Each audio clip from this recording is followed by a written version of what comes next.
Yo, what is going on, you fine fantasy folk? Are you feeling nervous heading into this weekend, heading into this Labor Day weekend, the big season-long draft weekend?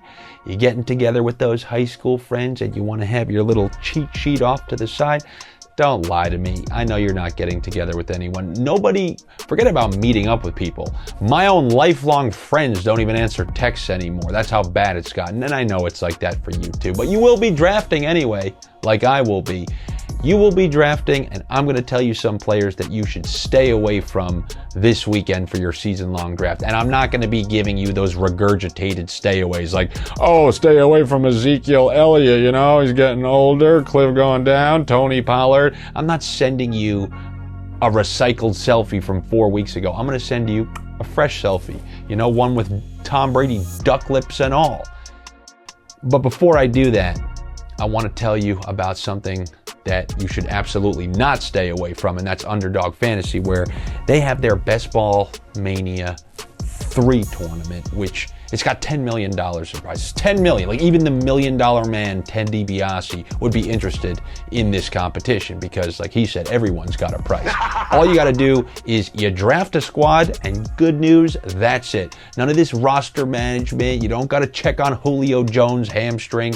Every week, Underdog will let you know your score, your highest score for the week. It's gonna calculate all that, and at the end of the season, the highest score wins.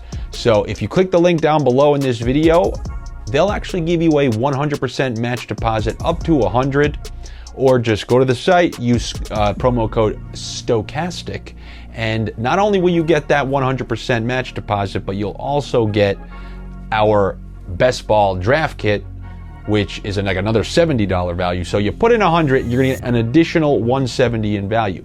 That's a good deal. I have some not good deals to tell you about though. And the first one, and hold your breath, things are gonna get bumpy, is Davante Adams. I know, you're all excited, you wanted to take him. This has less to do about Davante Adams than it has to do with Derek Carr. Derek Carr, if he could, he would check his way down to 5,000 yards. This guy refuses to throw outside the numbers. They go and draft him, Henry Ruggs. He throws to him twice a game, 3 times a game. He gives the courtesy long ball. But even years before that, when they brought in Tyrell Williams from San Diego, they paid him to come in there, wouldn't look his way consistently. It's all over the middle. It's all Waller, all Renfro. It's no coincidence that those are the 2 guys who are currently flourishing under him. You also talk about their bad offensive line, which won't allow for him to just sit back there and find people. Davante Adams, in my opinion, he's going to be the one, the odd man out in terms of where you think he's going to. Like, I think Renfro hits his projections, goes over. I think Waller hits his projections, goes over.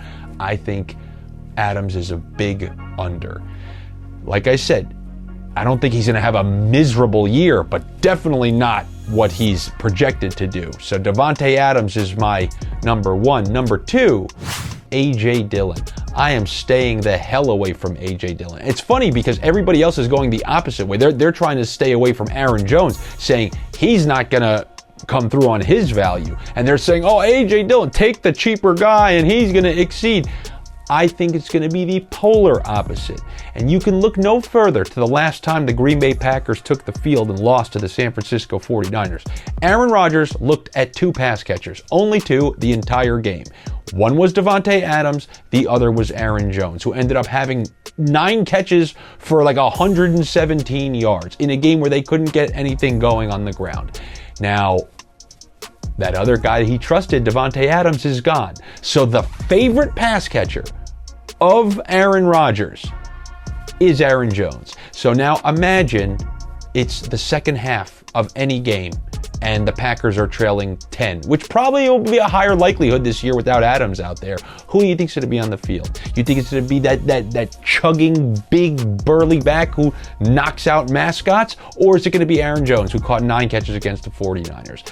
I believe A.J. Dillon is going to be a game script dependent running back. In games where they're leading, it's going to be great to have him. They're going to use him a ton. But when you talk about Aaron Jones being, like I said, I think Aaron Rodgers' favorite receiver on the team right now, Then he has a career 5.1 yards per carry, and he's always been elite at the goal line. So how is A.J. Dillon amassing this great value? He's actually just not. So I would advise staying away. Stay away. Now this is a running bet. You're not going to like, a lot of you are not going to like this one because you guys have that big SZN next to his name. And I saw that next to his name all last season. And I didn't draft him last season, not draft him this season for the same exact reason. Didn't mean to sound like Eminem and flow like a freestyle, but here we are. And it's Javonte Williams. I'm not taking him. I'm not taking him because I'm sick of waiting for next week. And he's one of those next week guys, and I just invented that term, it's not real. A next week guy where you click the headlines and they go, oh, he looked good, but just wait till next week when he gets the majority of the work. Well, all of a sudden, you're waiting 10 weeks for Melvin Gordon to go away, and guess what? You're out of playoff contention. So I don't know how you guys do it. I'm not doing it. I'm not magically investing in a guy. I'm hoping, after watching a full year of him, doing equally as good as his counterpart in Melvin Gordon. Now, because fantasy pundits write about it, I'm going to have to act like the coaching staff is just going to play the guy. And then you couple Russell Wilson is a more effective quarterback. Are they going to even run it as much as they did last year? Huge stay away from me. But some people, they have to put their hand in the pot and get burned. So if you have to, so be it. I'm staying away, especially for the price you have to pay. And here I am with my freestyles once again. To give you a little tight end I want to stay away from, even though I love the guy and I'm sure you love him too, is George Kittle. Now, even if Garoppolo was starting, I'd say, man, you know he's going to miss about 4 games. It's just the way he plays. The guy has to miss games for playing as physical as he does. But the big reason I don't want to take him is the quarterback that apparently the Niners trust so much in throwing the ball that they just re-signed the guy they said, hey, take it easy, we're going to trade you a couple of weeks ago. I don't trust Trey Lance. Maybe if you draft Trey Lance, he'll come through in the same way Jalen Hurts does, where it's very unimpressive, but between a mixture of running and junk and however he gets there. But I don't trust those pass catchers of his, especially George Kittle, the tight end. You're going to be dealing with Debo and Ayuk, so the fact that there's target competition for a quarterback that I don't even trust, that's a huge stay away from me, especially when you add in the injury history. But I do want to add, I really like George Kittle. Love watching him play, and if Garoppolo was still there, I'd say go ahead and take him. And lastly, I'm not taking Tom Brady this year. Something feels off. It feels like he was forced to get back with his old wife after they tried getting divorced. It seems like he wanted to go to Miami, then he was forced back. Gronkowski's not playing. Julio Jones hasn't had a good hamstring in decades. He called his mom for Happy Mother's Day, pulled his hamstring. Godwin, he probably won't be his true self till maybe the end of the year, halfway point, something like that. And then Russell Gage hasn't even practiced, but that cohesive unit from the Super Bowl is a thing of the past, when he had Brown and healthy Godwin, healthy Evans, and then Gronkowski. They'd all been playing together for a second season. This is completely different. They're going to have to, this is going to be patchwork. And I know that, in most leagues, it's like the rushing quarterbacks go first because of the high floor, but a lot of leagues have adjusted. They add 6-point passing touchdowns to try to nullify that. Even in those kind of leagues, I'd prefer someone like Stafford, who's playing with that, same unit for the most part, adding in Allen Robinson than what he's going through. Something seems different about him. He's leaving training camp, never used to do things like that, cursing in press conferences.